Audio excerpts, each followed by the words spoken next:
guys, sobrang saya ko talaga sa mga nangyari dahil may sinubukan akong isang pangarap ko lang dating parkour skill, ang swing double backflip. Sobrang tagal ko nang gustong matutunan tong skill na to, kaso ngayon lang ako nagkaroon ng lakas ng loob dahil sakto nagte-training nito ngayon ang national team sa parkour at sasabay ako ngayon sa training nila. So sinimulan ko munang practicein yung single backflip at sinasadya ko munang maglanding sa aking likod para maramdaman ko muna kung kaya kong humatak para sa dalawang ikot. At dito nga guys, kung kailan bala ko na talagang ibata yung double back for the first time, may nangyaring di inaasahan. Di pala namin na-secure yung bar. At buti na lang yung nangyari ito nung pabuelo pa lang ako, or else baka bumalentong na ako dito. Pero eto na guys, bahala na at ayokong umuwi talaga nang di ko nagagawa to. Kaya naman kahit kinakabahan ay tutuloy pa rin natin ang practice para sa pangarap. Okay na, naramdaman ko na. Promise gagawin ko na. Okay.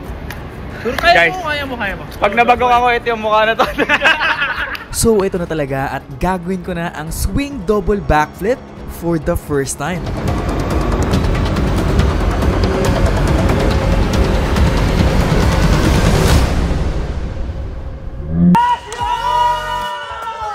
Grabe guys, at sobrang sarap talaga sa feeling na nakapag-unlock ako ngayon ng isang bagong skill at papracticein ko na ito ng mas mabuti sa susunod.